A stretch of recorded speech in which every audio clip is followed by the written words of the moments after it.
Hey there everybody, Don Evans here from WatchReport.com, and today I'm going to be talking about the Hanhart Pioneer MK I, or MK1. It's really listed as MKI, I think, but I'm not really sure which one that's supposed to be. But either way, here is the watch. Now, there is a lot to discuss about this watch, and you know, I know sometimes I go over in the videos more so than I would like to. I'm going to try and keep this video as short as I possibly can, but I do want to point out and show you the watch and give you a good look here on video. So the original Hanhart watch was done in 1938, and it was a monopusher. And that's what this watch, I guess for the lack of a better word, replicates. Obviously it's a little more modern in size, and this is an automatic chronograph. But let me give you the basic specifications here. You're looking at a 40 millimeter by 49 millimeter case, 15 millimeter thick, 20 millimeter lugs. Of course, this is a sapphire crystal. The movement is a HAN 3601, which is actually a base Valjoux 7753. Your price is, now I am taking this price directly from the Watch Buys website, which is $2,270. Now it seems that Watch Buys is currently out of this black dial model. They do have a cream colored model though as well. Now, a few things. This watch is actually currently on loan to me from a friend. And because of that, I wanted to point out that the review process that I've had with this is not exactly the same as some others that I have done in the past, or most, I should say. And the reason for that is it's a friend's watch, and you know, it's a $2,200 watch, almost $3,000, or almost $2,300. I didn't want to wear it out of the house out of respect for, I didn't want to ding up his watch. So it's been worn around the house on my wrist, but I have not taken it and worn it outside, you know, going to do things or whatever. I just didn't want to risk, you know, banging it into the car door, or, you know, just smacking it into something, whatever. I didn't want to risk damaging somebody else's watch like that. But I have worn it, I have, you know, checked it out, I have played with it. Of course, that sounds wrong, but you get what I'm going at here. Let me give you a closer look here at the dial. You do, of course, have these cathedral hands.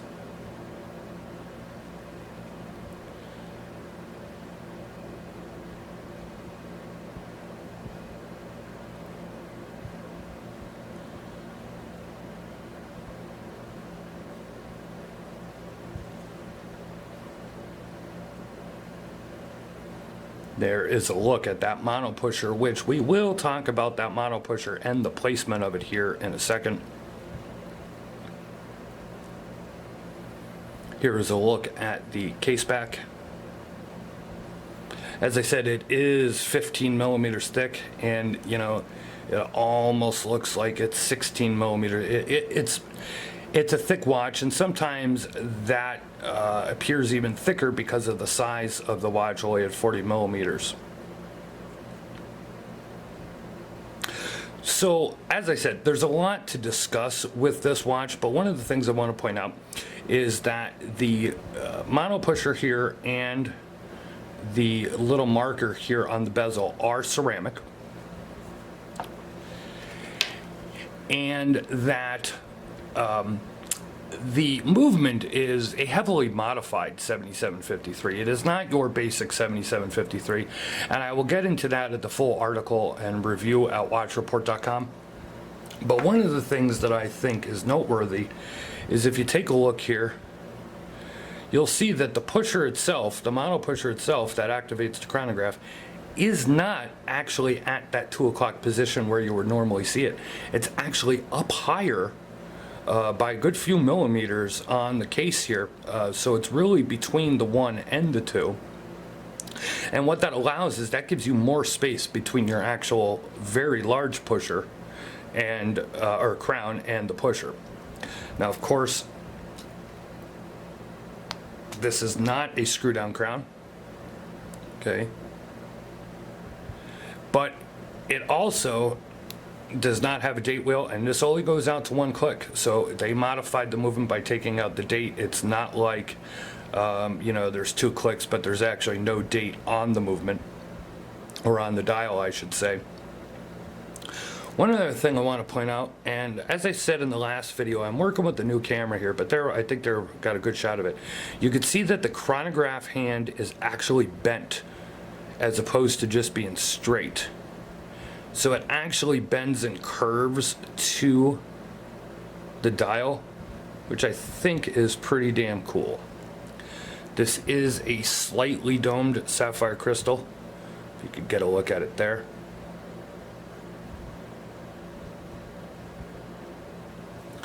So this Monopusher is pretty simple to use. It is activated here. It is a start, stop, reset all in one. So if you start it, we'll let this go to 15 seconds here or so.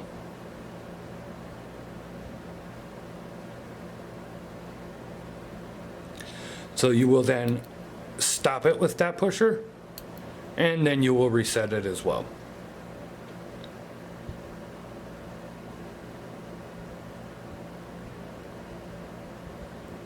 Let me show you a look on my 7.5-inch wrist. Now this is the stock strap on here. I'm trying to put this watch on off camera. Now I want to point something out, as I always like to do.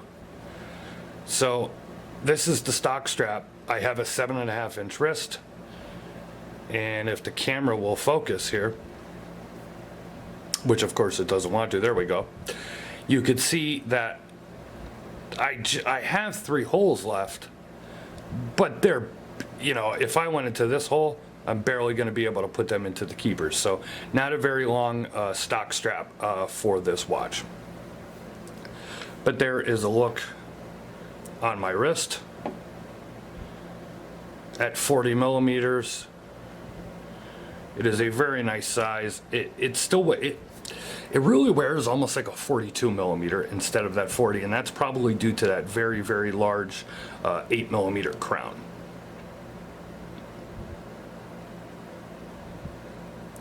Now for a watch such like this, you know, you're not expecting, you know, a watch like this, I don't expect really great or fantastic lume. And I mean, that's just because it's not a dive watch. Surprisingly, this watch has tremendous lume. Now, as I said, I'm working with a new camera here, so my apologies, really trying to get the lighting and everything down here. This video is a lot better, in my opinion, than the last one. But I really was surprised by the lume. You could see my lume shots at watchreport.com, and they're also on our Instagram page and Facebook, Twitter, etc. Now the hands, of course, are brighter than the numbers and everything, but if you want to watch, you know, this isn't going to light up a room or anything like that, but if you want to watch that's going to easily be, you know, seen in the dark, you know, you need to tell the time at a glance, this should do the trick. This is a German-made watch. It has an, you know, heavily modified and custom 7753 movement. You're looking at just shy of $2,300. Honestly, you know, I would say so far, I think my only nitpick that I would have with this watch is this bezel. And the reason for that is, it's just a super gliding bezel. I mean, it just, you know. And, you know, you could use that red marker to time things, but from my limited use here, wearing it for the past week or so around the house or whatever thing, this just gets bumped. I mean, constantly, and you'll find it down here. You know, you go pull something out of your pocket, or you brush something off your shirt or your pants, and it just gets bumped constantly, at least in my use with it.